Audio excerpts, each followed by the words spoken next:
Slowhands Rock Talk Show.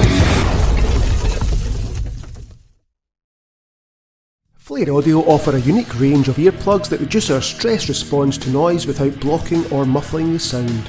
With a huge range to choose from along with headphones and accessories, there's something for everyone. Click the link in the description and pick up yours today. Before the video starts, if you could do me a huge favour and make sure that you have subscribed to the channel. It's free, it only takes seconds to do, and it really does help the channel continue to grow. Now on to the video. It'll be fine. That's fine, but Ian and Tommy, thank you so much for making a bit of time out of your Friday evening to come onto the podcast and speak to myself all about music. As I just said there, we will talk about music, what it means to each of you. And of course, we will talk about the band as well. Before we get started, though, everybody doing okay? Oh, yeah. All good. Yeah, Excellent, all good. excellent. Yeah, yes. I'm glad it's Friday. How are you? Exactly. But Yeah. what I do with all the guests is I normally go back to the beginning. I know that you're obviously Kent-based. Is that where both of you are actually from? Yeah. Yeah, we are literally like a stone's throw away from each other as well. What, like Yeah. Tommy lives 3 streets away? Tommy lives like a 10-minute walk that way. Did you guys grow up together? Nah. Nah, well, kind of, but no. Like, I not, think not kids. we probably walked past each other in life, but we hadn't met each other yet. That's how I like to think of it. We had very parallel lives until eventually there was that collision in which we met, and that's been literally ever since, hasn't it? Yeah. Well, yeah, it's my best mate. We went to different secondary schools, and my best mate went to one, and obviously that's where he met Tommy, and so I met Tommy through him. So And the rest is history. the rest, you literally, it's as easy as that. Yeah. Yeah. Well, I was going to ask for each of you, where are you exposed to music from a very young age? And if so, where did that come from? Was that parents or siblings? I'll start with Ian. Exposed to music, yeah. I grew up listening to like The Carpenters and ABBA and Enya. You know, that was my musical background. But it wasn't until secondary school where like I had a schoolmate on the bus and he would have a new CD like every week. Yeah. You know, and we would just listen to a new CD every week. So like the first one we ever listened to was the Live in Texas album by Linkin Park. So they did all the best hits from Meteor and Hybrid Theory. And then I was like, oh, this is awesome. I didn't know about Linkin Park because I wasn't exposed to like metal really at all. So, and then it just sort of bleeds out from there. Like you just discover everything else after that. Like you go back to like Black Sabbath and then you go to like modern day and you just keep exploring. It's a rabbit hole that you fall down and you can keep falling and falling. Everybody that I speak to, you know, if your parents are cool enough, they're maybe listening to some good music when you're very young. But it does seem to be that when people go to high school, that's when they kind of discover their own musical taste, bands that they discover for themselves. And as you say, you discover that band and then you discover the next band and the bands that influence those bands. And, you know, it just goes on forever and ever. What about yourself, Tommy? I was quite lucky to have the cool parent route, actually. I started with, my dad's always been a metalhead. I remember when I was younger, it would be like Sabbath, Zeppelin, Deep Purple. From my mum's side, it was more like Phil Collins and Genesis and that kind of vibe. Loads of Pink Floyd, that kind of stuff. And then my dad discovered Machine Head as he was sort of aging through. And then from there, that was it. It was Machine Head, Metallica, Pantera, all of the sort of like classics. And that's literally how it started for me. It's always been ingrained into my body is, you know, you listen to decent music. And I'm quite lucky in the fact that that's been for me since I was 4 or 5 years old, really. I think me and your dad would probably get on well because you've just rounded off most of my favourite bands there. And I just yesterday I had Chris Kontos from Machine Head. Nice. And stories the guy's got to tell. But the day before that, I had Dave Lombardo from Slayer. Amazing. Yeah. These guys, it's just you could talk to them for hours and hours. It's pretty cool. But question for both of you: what was your first album that you remember buying with your own money? I remember. Sorry, do you want to go first, Tommy? Sorry. No, I'm still thinking because there's two potentially. I remember quite clearly because yeah, so my mate Rich, he showed me live in Texas, and I was like, "This is amazing." Yeah. And this was like before like iPods and really like ripping music. So I went out and got it myself. I got the Live in Texas album, and that was like you have the CD and you also have the DVD as well. So you can watch it. And I just watched that. I rinsed that DVD. Think I've still got it somewhere, maybe. But, I think I'm a little bit older than you guys, but I almost had the same thing. It was Iron Maiden, but the reason I got the CD was that it was a live CD, but it came with a VHS video of the same concert. yeah. You know, so you're kind of thinking, I got 2 in 1 here. It was pretty cool. Yeah, what about yourself, Tommy? I'm 99% sure it was the first Killswitch album, the Alive and Just Breathing album. Right, okay. Pretty sure it was that. I was quite lucky in the fact that I never really had to buy music because my dad he'd have all the latest releases. So he was never really into the sort of like newer metalcore scene, not for a while anyway. So where we'd be parallel with music, I started to deviate into more modern metal at that point. Yeah. So yeah, I remember seeing the My Last Serenade video on Kerrang at the time.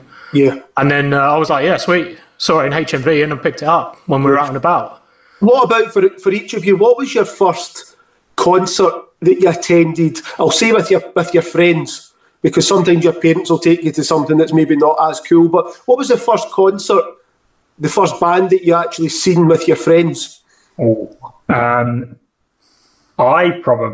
first one would have been, I went to Download 2011, maybe? Right, okay. Maybe 2010. Yeah, that was my first like actual like seeing metal bands live, because before then they just didn't. Who was the big headliner for that year? It was, I think, in order. It was Avenged Sevenfold. Yep. System of a Down and Linkin Park, which was a pretty mega year. It was also a torrential downpour. Like it was awful. It was just the field we were camping in, like the septic tanks from the Portaloo split. It was all sloshing down the hill. Oh. So yeah, it mixed with everything else. It was a memorable first gig, as it were, and saw loads of good bands. In hindsight, though, you're probably thinking it was pretty cool that you saw System of a Down, because that's quite a thing. It is. It's generally still one of the best shows I've ever seen. Like, it was incredible. And this is probably why they've never done another album, right? Because you can't beat what they've already done. Like, because the expectation is so high. So yeah, that's my first one. Though I think that they should pull their heads in and get back to recording. I feel like it's almost like Pandora's box. You don't want to open it because the level of expectation is going to be so high, and especially nowadays, the internet will be rife with like ripping them apart. Yeah. Maybe I don't know. Like I think half the band would quite like to start recording, and the other half are probably battling with their egos a little bit. I think definitely that. What about yourself, Tommy? What was the first concert? It was a Defenders of the Faith tour. Can't remember exactly what number, but it was Lamb of God, Dimmy Borgir, On Earth, and then, shockingly, Five Finger Death Punch as they dropped their first album. Which was insane. That was at Brixton. Yeah, it was at Brixton.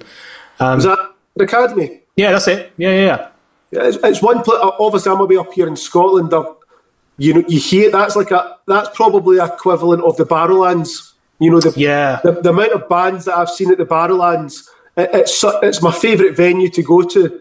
But all my favourite bands have also played the Brixton Academy, and I've seen video footage. It looks amazing. It is incredible, but it's on a slope, constant slope. So it is a back killer. Like it will destroy your back. It absolutely is. And Brixton was actually my first proper gig. I remember that we saw Skindred there. One of the many times I've seen Skindred. That was a mega night. Like, great venue, like really, really great venue. It's cool. I always say to everybody, listening to music is great, but going to the live concert is just magical. It's such you can't have a bad time. I'm in my mid-40s now, so I've been going to gigs for 30 years, and I still feel the same now that I did 30 years ago. The feeling has not changed. I still love going to back a small venue of 500 or if it's a 2,000 seater, or if it's something bigger than that. It's just, there's something great, and you'll know yourself, you can be having a rotten time at home, at work, you can have problems, but for the 2 hours that you're in that venue, it disappears, and there is something lovely about feeling the music as well as hearing it. Yeah, Tommy and I, like beginning of last year, we went to the O2 in London, and we saw when Trivium Bullet were doing their dual headline tour, and that was like magical, because for me personally, I love both of those albums, and that everyone in that room was transported back to 2005. It was absolutely, yeah. It was there's nothing that beats that, like hearing those albums. For each of you, is there any bands still on the go that you've not managed to see yet that you want to see? Oh, it's a big question. Because I was thinking about this the other day, because most of the bands I like, I've managed to see them at some point, but I think Slayer and Megadeth, I've never saw those two bands, because I have listened to them. I've never seen Metallica, and I'd really like to before they throw in the towel, because I think one day they will, because they're just, everyone's getting older, right? I think the problem with Metallica, that if they go for another 20 years, unlikely, but if they go for another 20 years, you might only get the opportunity to see them maybe twice in the UK. And also, it's ticket prices, and at the end of the day, you've got bills to pay, as we were talking about at the beginning, got a boiler to fix, you got floors to fix. It's sort of, you don't have the 200 or 300 quid to throw down on a ticket. You can get hold of one. Ticket prices now, I'm saying that I actually bought myself, I'm going to see Metallica in, I think it's June, July, they're playing up here in Scotland, but they come to Scotland maybe once every 10 years if you're lucky. Yeah. But it's that thing where you can't see it behind the camera. I've got a notice board that's got all the old ticket stubs on it, and you look at them and it's like, I'm looking at it just now, Pantera, I saw them back in 2000 for £11. Metallica, I saw them back in the 90s for like £19.50, and now it's just crazy that I know you've got inflation and everything to account for, but even so, that's just the only thing that's not went up is my pay. Relatable. What about yourself, Tommy? Is there any bands that you've not got round to seeing yet? I think I really want to see Avenged Sevenfold. Desperately want to see Avenged Sevenfold. They were really, they are. I saw like over 10 years ago, and they were great. Yeah, they're just such a big part of what was a modern metal movement back in the day, and although they've kind of gone off the boil a little bit, like, I just want to see the classics. I want to see, the Backcountry, Almost Easy, Critical Acclaim, like just the whole of the City of Evil album, and I'll be well happy with that for sure. It's funny when you say that, Trivium, Avenged Sevenfold. To me, I still view them as new bands, but they're not new bands. They both got at least 20 years. Yeah. It's crazy how quickly time flies by. But for each of you, what instruments are you playing, and why is it those specific instruments and not something else? I'll go. Yeah, you go, yeah. So I started off on the drums.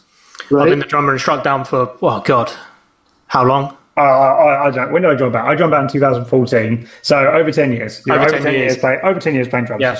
Unfortunately, same situation as yourself. I've got disc problems in my back. Right. So I've actually had to quit the drums for the time being, and now I've transitioned to playing bass in struck down. Okay. So, just a bit of a mix of everything, really. Like, I do a lot of the writing for struck down as well, so I play guitar too. Kind of just all over the place. But I suppose professionally, I'm playing the bass at the moment. Who would you say is your bass influences? Oh, definitely Nolly Get Good from Periphery, for sure, just for tone reasons.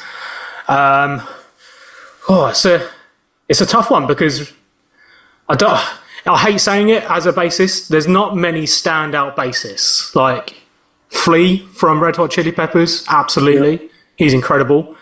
But beyond that, I can't really think of many that kind of do that kind of like lead bassist kind of vibe. Not in metal anyway. They're very much, really good at holding it down. Maybe Paolo from Trivium. But beyond that, I'm more into guitarists than I am bassist. I'm probably going to get absolutely ridiculed after people see this. But yeah, I'm much more into guitar than I am bass.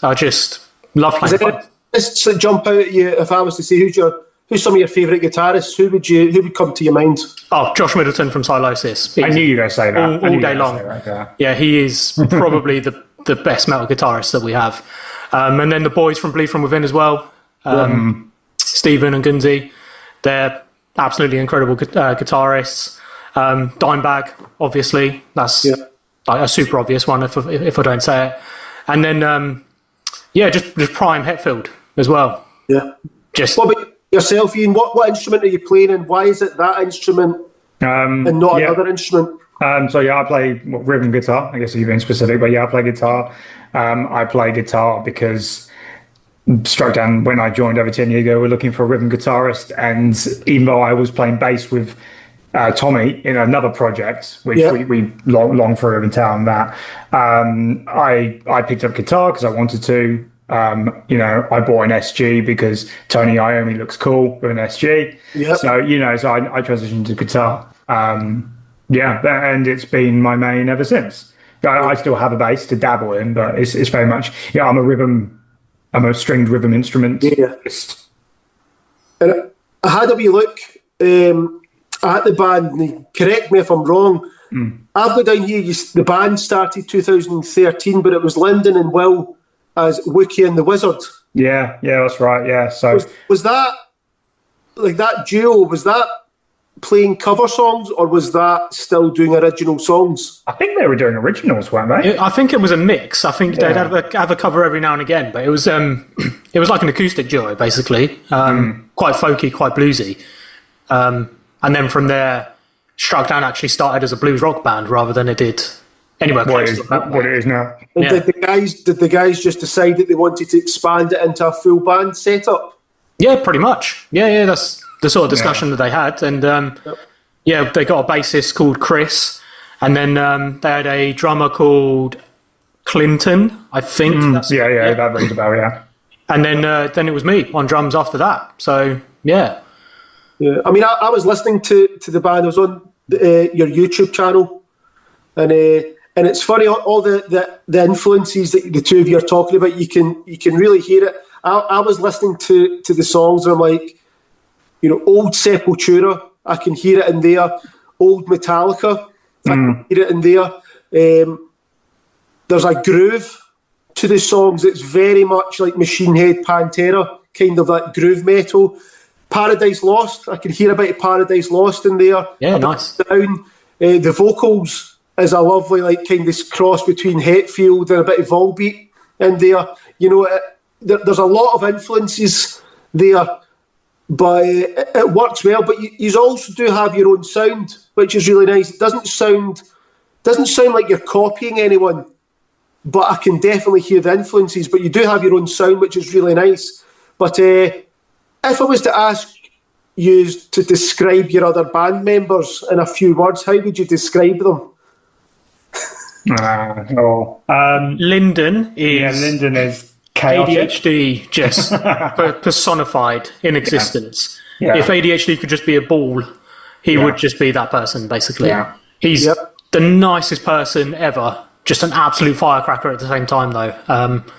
And it just lends itself so well because the lyrical content and stuff that he comes up with is just insane in the best possible way.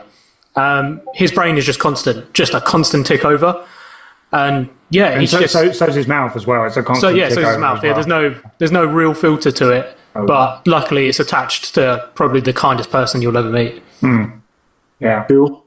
What about that, guys? Pete is like, he's like massively like on the spectrum, even though probably not diagnosed, but he is. We picked up Pete in 2022 after our old guitarist Will Mason, who did Wookie and the Wizard with Lyndon, after he left. So that was pretty like huge, Will leaving after so long.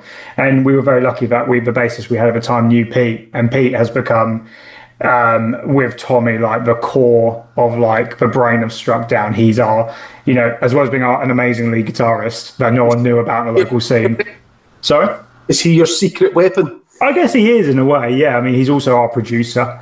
Right. He writes riffs, prolifically. As a man who's never been in a band, he's got all these ideas, and now he's putting it into Struck Down, I think.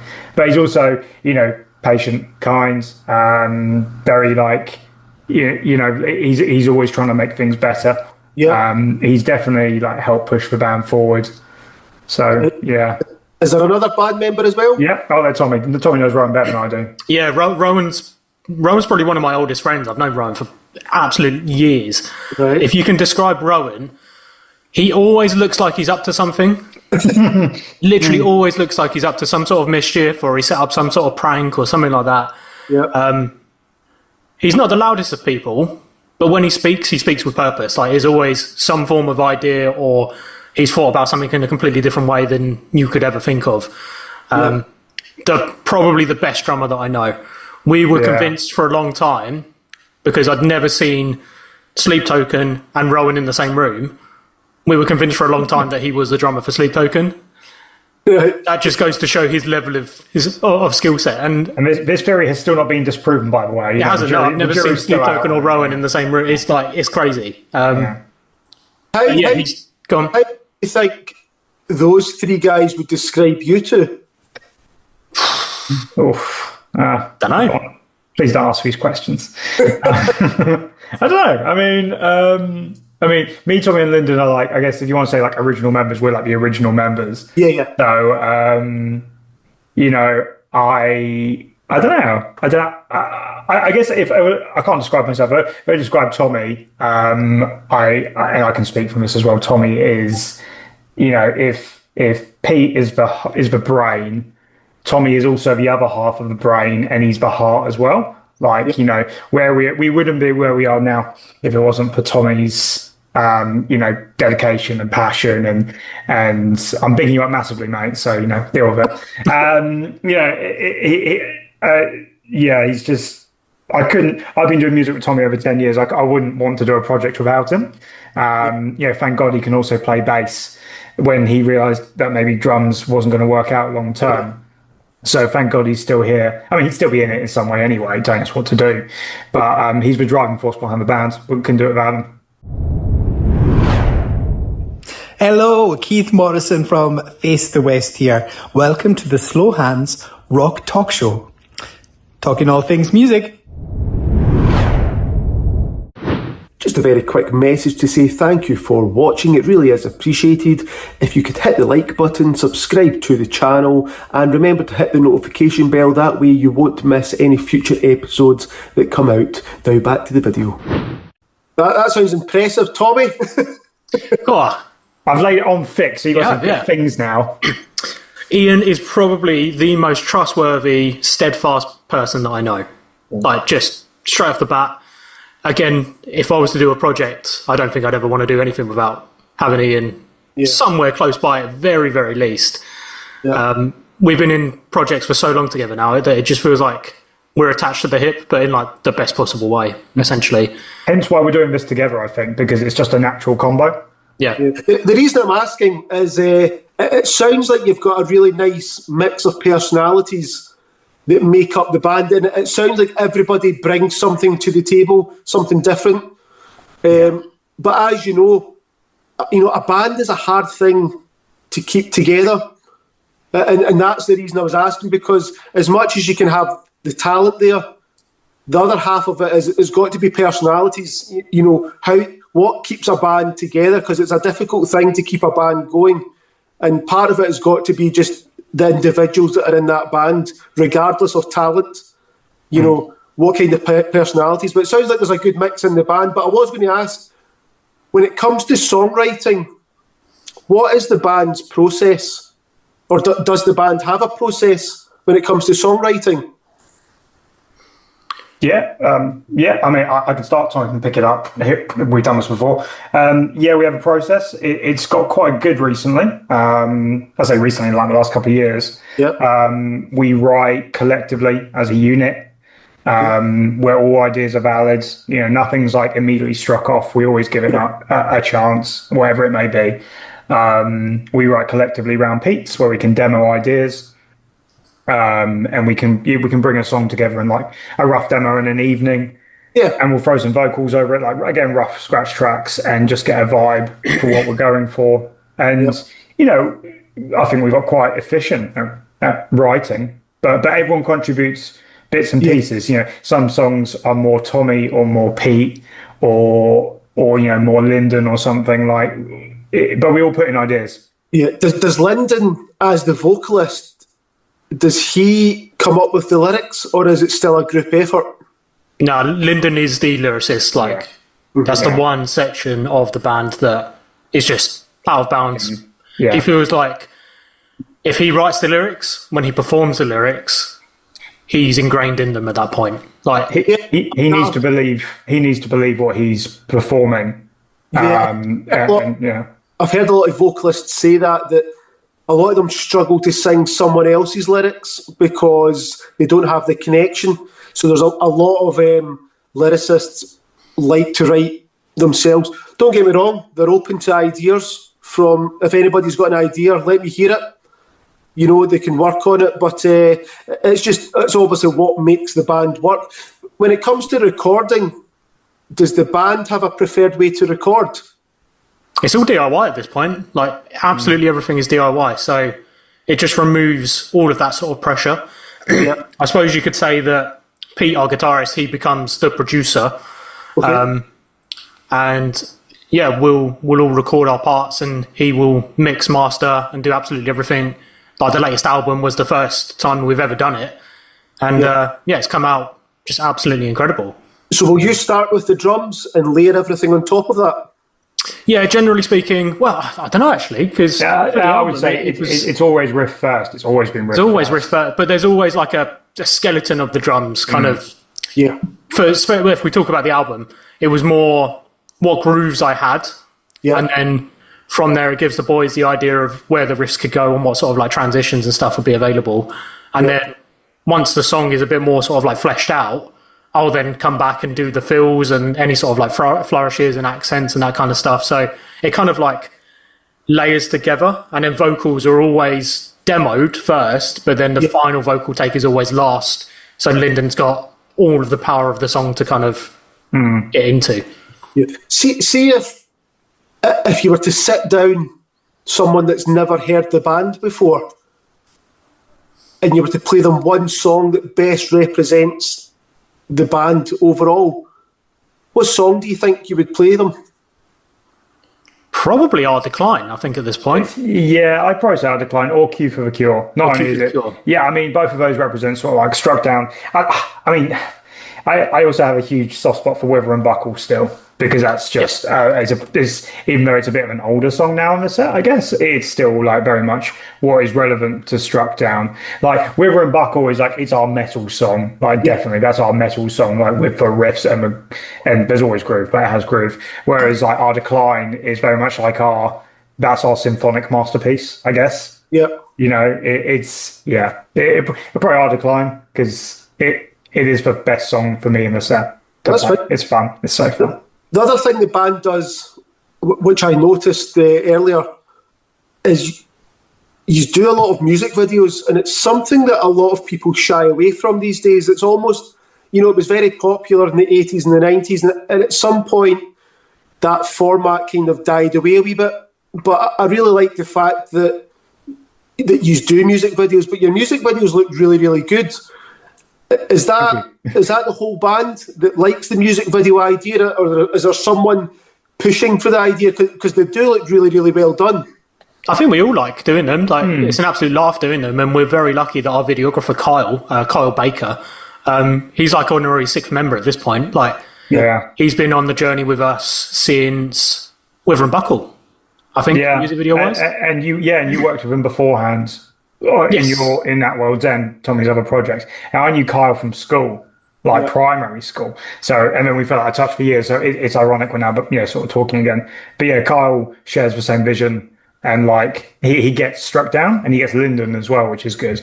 Shout out to Kyle, because I think the videos look great, and what I like as well is that each video is its own little story. It's completely separate from the previous video. You know that. They stand alone really, really well, and they look different, and they're interesting to watch. And it just seems to work really, really well. They look great. Thank you. Yeah, we've been very lucky the last few music videos to find like really cool locations, which is always the hardest thing. I don't know, it's like up in Scotland, but down here it's like trying to find somewhere and get where you won't, just get permission. Yeah. Is tough sometimes, but we've always made it work. It's always a stress doing a music video because location is always the most difficult thing, but we always make it work. When you're driving around and you spot somewhere and you go, that would look great, but you can't get that location. It drives you mad. But obviously we're in March 2026, we're early on in the year, so what is the plans for the remainder of the year for the band? We've got deluxe edition for the album. Still TBC, but we're going to have another couple of songs coming out for that. We've got the gigs that we've got lined up coming as well. There's a few more that we need to announce, but that's all about, sort of touring the album. And then from there, we've actually been writing the follow-up as well, because we just don't want to lose any momentum that we've gained from the sort of last year of graft. So we've got too many ideas, basically, so we can still keep writing music. So that's what we'll do. A problem to have. It's a great problem to have, incredible problem to have, and it's only the songs are only getting better and better every time we write. So the demos that the boys shared from the beginning of this week, Pete and Linda did some vocal demos just for them two, and I was like, mate, I wish this stuff was on the album because it sounds great. Not the album isn't great. We're very proud of it, but I feel like we're automatically always trying to outdo ourselves. So their demos, they may never actually see the live day. We did 50 demos for the album. We had to pick the best 10, hence why we're doing a deluxe. But yes, I'm excited to see what. It's funny when you say that. If you're writing an album, you live with those 10 songs for however long, recording and you're writing and you're practicing and, adjusting them where needed. It sometimes can get to the point where by the time the album comes out, it's almost like you're already bored with those songs and you're ready for the next batch. Yeah, it's a weird one, and a lot of fans, like normies, I suppose you could describe them as, like, they don't get that process. They don't understand that often when an album's being written or recorded, it's a couple of years before it sees the light of day. So as a band, you've lived with these songs for so long, which is obviously amazing. But we're always hungry for the next thing. So anytime we do these sort of interviews where they're like, oh, yeah, what's next? I was like, yeah, we're going to continue writing this stuff. Sounds sick. People don't understand that we've already been doing that for like a couple of years anyway, let alone anything else. Yeah, the cool thing is, though, that when those songs come out and you put them into the set list, they can take on this new life of their own. Like there's songs that you'll record and you'll think this is going to go down great live, and it might just miss it for whatever reason. It just doesn't land. But then you'll have another song that you'll play, and it gets the reaction that you're not expecting. In the live setting, it can change the whole thing completely. That's why it keeps it interesting for the actual band itself. Yeah, we've got a song on our set list that we still play. It's the oldest song. It's Death Row. It's from our From Demons EP, which is 2021. So like middle of a pandemic, we released this. Yep. 5 years ago now, pretty much at this point. We still play it. It's always been second on in the set. It's always the second song, and we still haven't dropped it from the set because it still hits live because we kept it, we've rejuvenated it, I guess. But something Tommy's always said, like when people were like, oh, we should put some new songs in the set, Tommy's always been a good one to say, well, this is the first time someone might have heard this song. Yeah. So you have to think about it from the audience perspective, that you're putting on a show for them. But yeah, it's interesting. But it's cool. But guys, see, before we finish up here, we've obviously spoke about songwriting, the recording process, the band in general. We've been very kind to the other band members, describing them very nicely.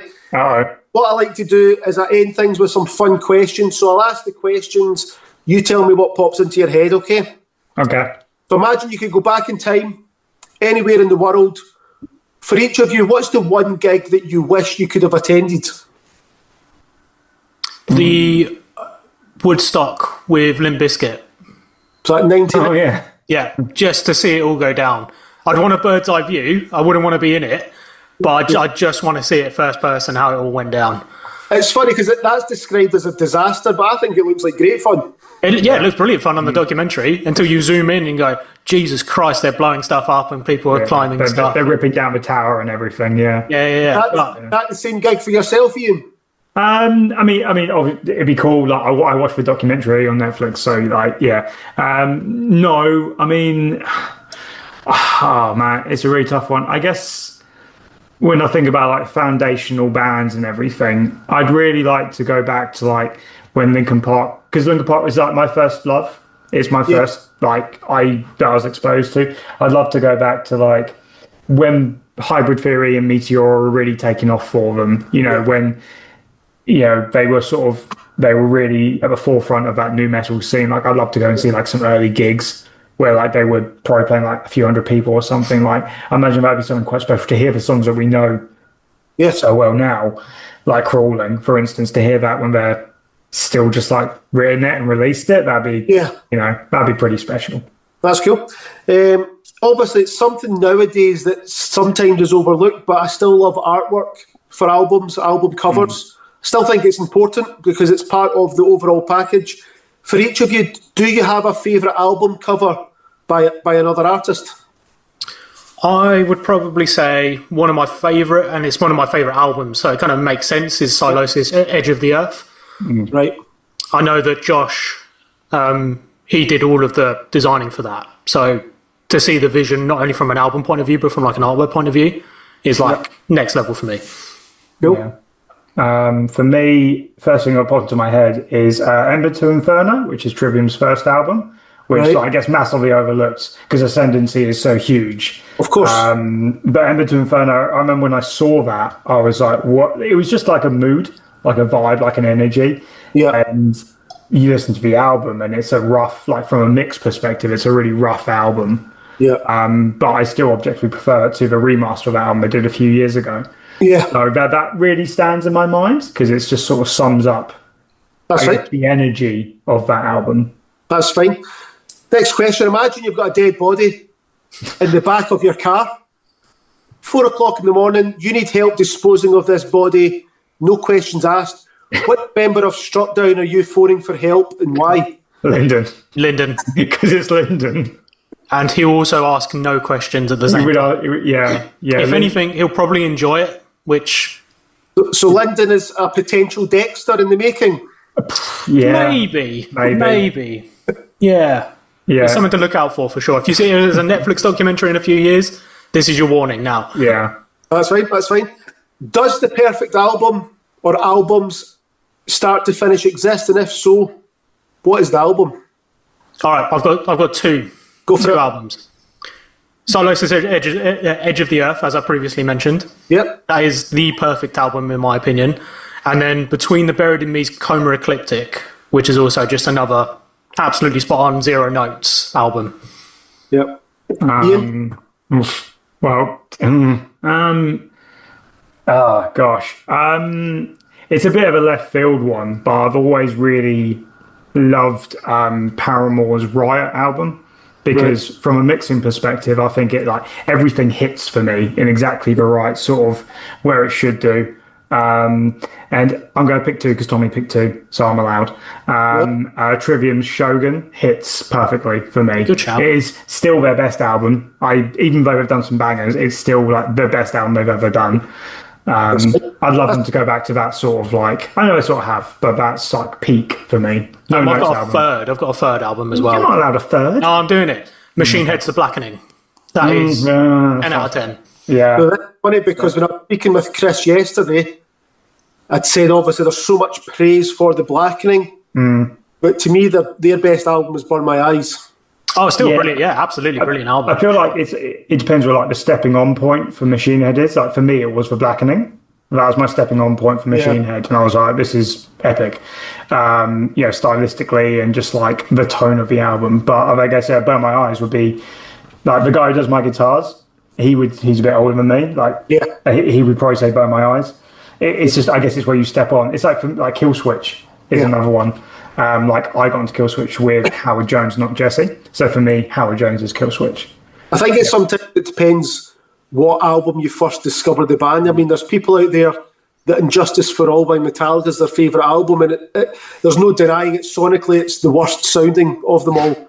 But if you're talking about songwriting, it's up there. But another question for you. as you both know, thousands and thousands of great songs written and recorded over the years by different artists. What is the one song that you wish you could have sat in the recording studio to witness the band record the song? Ooh. Probably, I'm going to say Imperium by Machine Head. Lovely choice. Ooh, God, that's a really tough one. I mean, it's one of those questions you could have a different answer every day. You know? Yeah. Oh, yeah, easily. Easily. The first sort of bands, the first song that first band that really popped to my head is Leprous. We saw them last year. Right. And they were absolutely, it was just an evening of Leprous and they were absolutely incredible and we were loving it. But like Slave, when they played that live, like Tommy and I were just like girls. Yeah. We were having a great time with it. Yeah. My wife's nodding as well because she was up in the stands with a friend of ours. It was just, I think I played it near the end of the set as well. And it just like the room goes off, but in a completely different way because of the way Leprous are. I'd love to be there when they're putting that together because it's huge. What would your wife's answer be? Laura, what would your answer be for what song could you be in the recording studio for the first time? What would it be? Nightwish. Would it be Nightwish? It'd be Nightwish, obviously. Poet and the Pendulum. Poet and the Pendulum. There we go. That was all I had for 18 months in the car was Nightwish and that album. I know it so well. As a woman that knows what she likes, that's fine. She is. And last question for both of you. Again, the answer could probably change daily. For today, who's your Mount Rushmore when it comes to bands? Who's the 4 bands for yourself, whether it be your initial inspiration, songwriting, the live performance, the overall package? Who are the 4 bands for you that you want to put on your Mount Rushmore? Okay. How many heads are on Mount Rushmore? There's 4. I think there's 4 on Mount Rushmore. Yeah. Sylosis, Between the Bird and Me. Porcupine Tree. Right. Bit of an obscure one. Just going to throw that in there. And then Machine Head. Okay. But again, like you said, give me a couple of hours worth of thinking, that could change. Oh, yeah. Ask you tomorrow, you'll give me 4 new bands. Yeah. For myself, I've mentioned Linkin Park so much tonight, it would have to be that. Okay. So Linkin Park, Trivium, Malevolence is like it's a newer band, but definitely I love. And oh gosh, I've seen Imminence twice in like the last couple of years, and the second time especially, they were really something special. So for tonight, I would say Imminence as my 4th. What's your thoughts on Linkin Park returning with the new singer? I mean, the music's all right. I mean, it's good. Like, I'm just, for me, like, Chester dying was, it is a bit of an end of an era. And I appreciate that they want to keep making music. No one should stop them doing that. They want to do it under the Linkin Park banner. Absolutely. And she's an incredible vocalist. I suppose that they have went down the route. They're not trying to replace him. No, you can't. You can't. And it would be disingenuous to try. Yeah. I mean, more people making more music, that's good. It isn't a bad thing. It will only be a good thing. Yeah. But guys, thank you so much for coming on. What I do with anybody listening, make sure that they go on. You guys are on social media. The band's on social media. Give the band a follow. More importantly, you guys you can download your albums, you can stream them, all that sort of good stuff. Go on, help the band out, and most importantly, go along to a gig. If you guys are gigging, buy a ticket, go along, buy some merch if there's any merch, because that's the most important thing. Keep live music on the go. But thank you so much for coming on, talking to myself. I do wish you all the continued success. And if you guys are ever up in Scotland, look me up. We played there back in February. We'll be coming back. Was that Ivory Blacks? Yeah, it was really, really great. We want to Glasgow was kind to us, and we want to come back and sort of share that love again because it was really special. I've played a few gigs at Ivory Blacks over the years, but it's probably going on 15 years since I was last in the venue.